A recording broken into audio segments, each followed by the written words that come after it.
Proljeće je pred vratima i vrijeme je sjetve. Svi znamo koliko to ponekad zna biti naporno, a posebno kada je sjeme sitno kao sjeme mrkve. I položaj u kom obavljamo sjetvu ručno nije ni malo prijatan, naročito za starije. Treba biti vrijedan i uporan te raspoređivati sjeme na propisano rastojanje. Nekad upadne više sjemenki, pa je poslije potrebno prorjeđivati.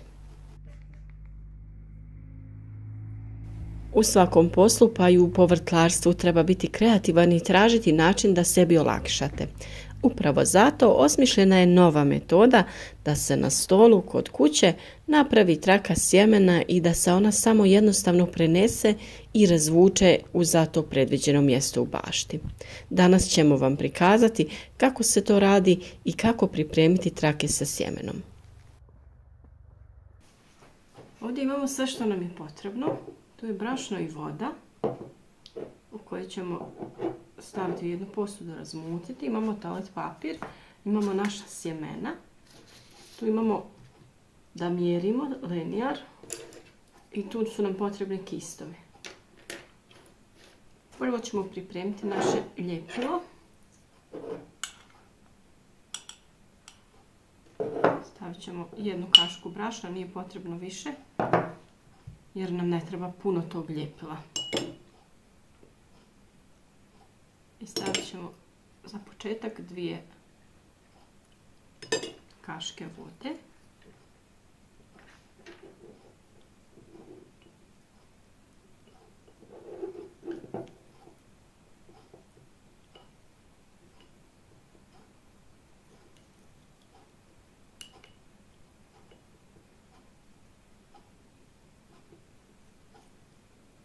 Pošto je ovo dosta gusto, dodat ćemo još jednu kašku vode.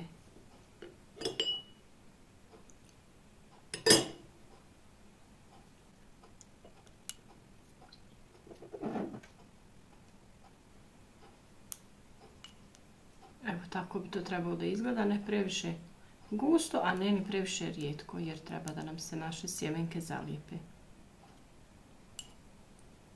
To je to. Ja ovdje imam obični toalet papir.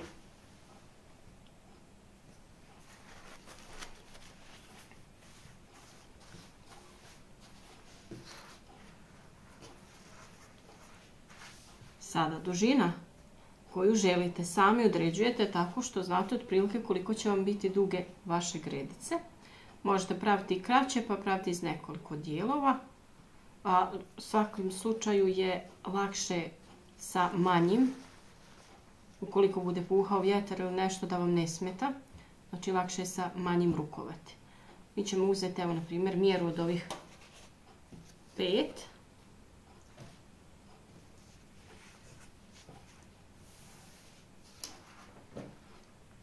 Sada, ovisno o tome šta sijete, prema tome određujete razmak. Možete sijeti salatu, mrkvu, celer, peršin, možete sijeti rotkvice, možete da sijete špinat, blitvu.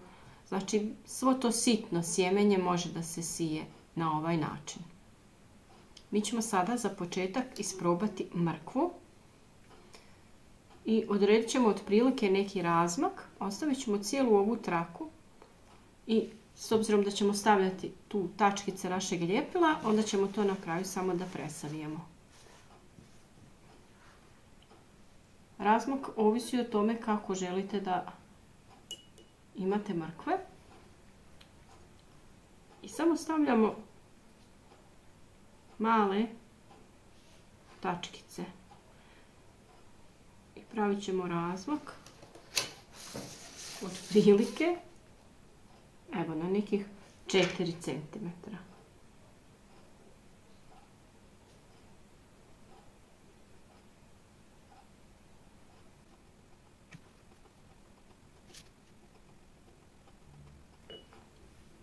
Sada ćemo da stavljamo naše sjeme.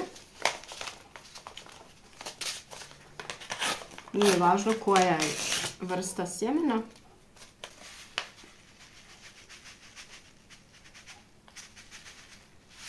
S obzirom da se na ovaj način štedi sjeme uveliko, ali ipak nismo sigurni u klijavost ovog sjemena, tako da ćemo na svaku ovu tačkicu staviti 2 do 3 sjemenke. Ukoliko neka sjemenka ne proklija i ne nikne, da opet imamo mrkvu. A kasnije opet višak možete da počupate i prorijedite. Sada jednostavno stavljate ove sjemenke na ovo naše ljepilo.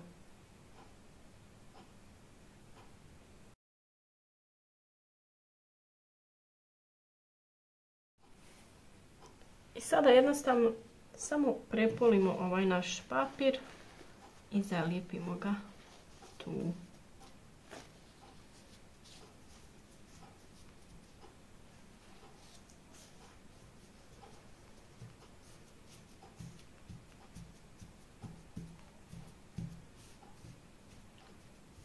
Ukoliko radite više vrsti sjemena, uzmite olovku i napišite sebi negdje na traku da znate šta ste gdje posadili i ostavite ovu traku da se lijepo osuši i onda ju možete radi lakšeg skladištenja lijepo zarolati i ostaviti nekoliko dana ili sedmica ukoliko niste planirali još da sijete vaše sjeme.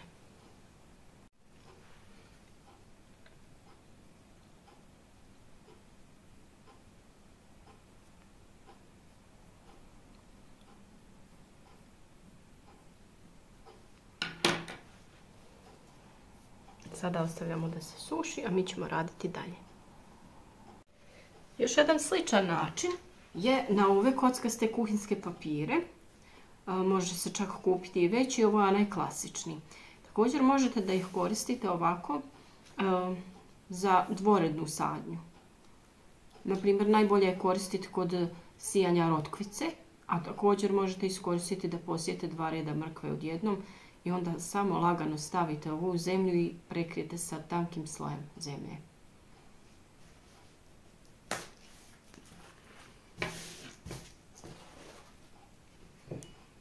Postupak je jednak.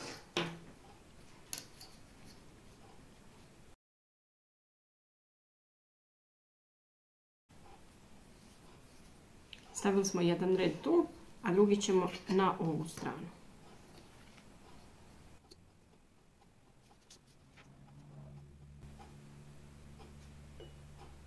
Postoje trake koje se mogu kupiti već spremne sa ljepilom, a postoje i trake koje već na sebi imaju zalijepljeno sjeme, tako da možete i tako nešto da nabavite. A malo su skuplje, tako da vam je ovo isplativiji način, a višak sjemena uvijek možete ostaviti za drugu turu sijanja.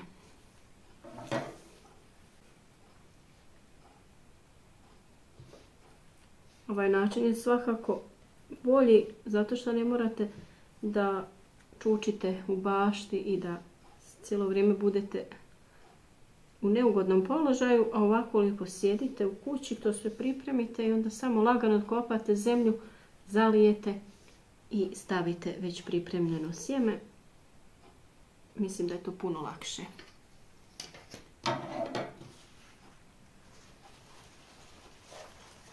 Sada samo ovaj papir preklopimo s ovim drugim.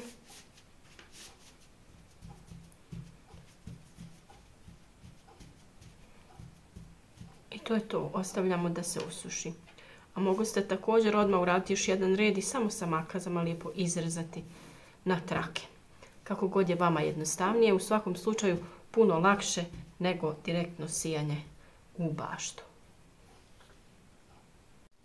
Za uštedu sjemena i vremena, tako da ga ne morate prorjeđivati i sređivati nakon sijanja, možete tako posijati i salatu. Ona će ići na nešto veći razmak, tako da ćemo staviti naše ljepilo na svaku drugu kockicu. Stavimo tu i tu. To je otprilike neki razmak za sijanje salate.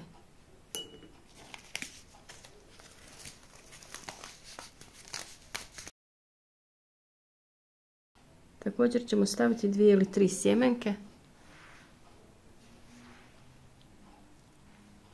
u slučaju da neka ne proklija.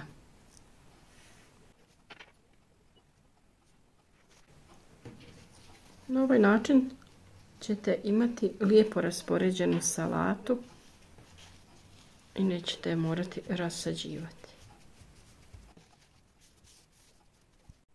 Ovo je savršen posao za zimske dane kada je hladno i nema se nekog posla u vrtu, a dobro dođe onima koji ne mogu dugo da budu sagnuti, da budu na koljenima, da čuče. Tako ćete uštediti vrijeme, a u vrtu ćete onda brže biti gotovi. Kao što rekoh, ovakav način sijanja koristi se kod sitnog sjemena kao što je sjeme mrkve, peršina, svih vrsta salata i pojedinog cvijeća, jer tada ne morate razmišljati o prorjeđivanju. Također, tada se neće dogoditi da se prilikom vjetrovitog dana sjeme rasprši izvan rovića.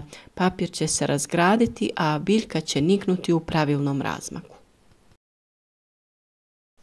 Ako nećete odmah sijati, možete namotati trake sjemena u rolnice, pa kada dođe vrijeme sjetve, samo odrolajte traku na predviđeno mjesto za sjetvu.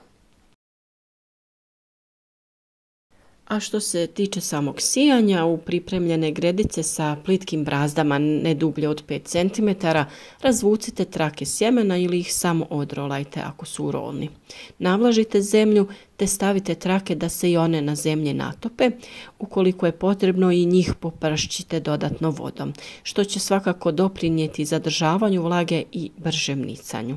Nakon toga nagrnite tanak sloj zemlje, a sjeme koje klija lako će probiti toalet papir. Evo, nadam se da vam se sviđa ovaj savjet i da ćete ga isprobati, jer sjetva sa trakom je mnogo lakši posao bez saginjanja i umaranja. Biljke niču na pravilnom razmaku, tako da nema naknadnog prorjeđivanja.